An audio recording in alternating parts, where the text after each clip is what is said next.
আসসালামু আলাইকুম। আয়েশাস ডেইলি ব্লগে আপনাদের সবাইকে স্বাগতম। কেমন আছেন সবাই? আশা করি সবাই ভালো আছেন। আজকে আপনাদের সামনে নিয়ে এসেছি ময়মনসিংহের বিখ্যাত শুটকি দিয়ে কী করে লতি ভুনা করা যায়।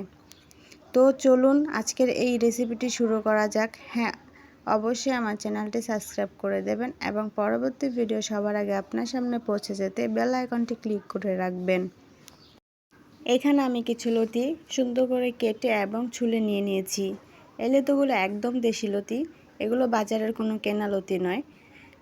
তারপর লতিগুলো আমি একটি ছোট কড়াই নিয়ে নিচ্ছি। তারপরে কিছুটা পানি দিয়ে কিছুটা হালকা পরিমাণে লবণ দিয়ে একটি ঢাকনা দিয়ে ঢেকে দেব। দিয়ে দিলাম হালকা পরিমাণে লবণ।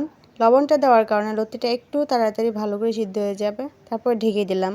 এখন আমি চুলায় বসিয়ে দেব। চুলায় বসিয়ে আঁচটা একদম হাই করে দেব। ফিরে আসব কিছুক্ষণ পর। যখন লতিটা হালকা পরিমাণ সিদ্ধ হয়ে যাবে তখন আমি লতিটা উঠিয়ে নিয়ে নেব। দেখে নিই লতিটা একটু সিদ্ধ হয়েছে কিনা। হ্যাঁ, একটু পরিমাণ হয়ে গেছে। এখন আমি লতিটাকে আবার উঠিয়ে নেব। উঠিয়ে লতিগুলো একটু ভালো করে ধুয়ে সাইডে রেখে দেব।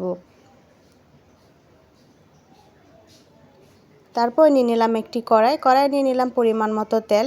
লতি রান্না করতে গেলে এই তেলের পরিমাণটা বেশি হয়। তারপর এখানে আমি শুটকিগুলো দিয়ে দেবো। শুটকিগুলো আমি খুব ভালো করে ধুয়ে নিয়ে নিচ্ছি।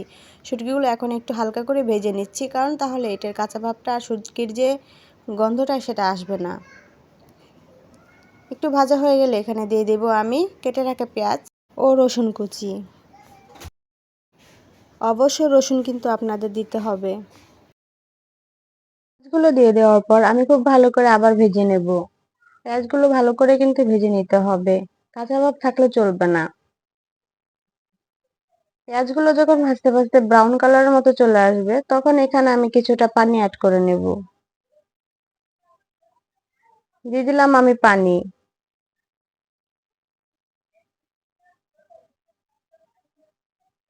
পানিটা দিয়ে দেওয়ার পর আমি একটু ভালো করে নেড়ে নেব। নেড়ে নেওয়ার পর এখানে আমি দিয়ে দেব আদা রসুন বাটা। দিয়ে দিলাম হাফ চামচ পরিমাণ আদা বাটা, রসুন বাটা।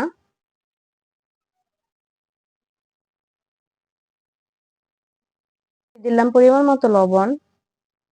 এখন দিয়ে দিব 1 চামচ পরিমাণ হলুদ গুঁড়ো, 1 চামচ পরিমাণের মরিচ গুঁড়ো। মরিচ গুঁড়োটা একটু বেশি দিয়ে দিবেন।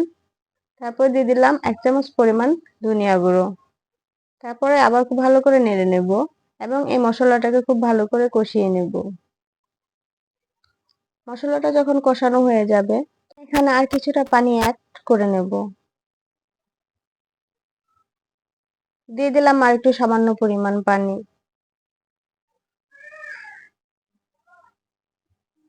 তারপর আবার খুব ভালো করে একটু কষিয়ে নেব। কিছুক্ষণ কষানোর পর পানিটা যখন শুকিয়ে যাবে এখানে দিয়ে দিব আমি লতিগুলো। লতিগুলো আমি আগে সিদ্ধ করে নিয়ে নিয়েছি, তাই আমার পরবর্তীতে কোনো পানি দিতে হবে না।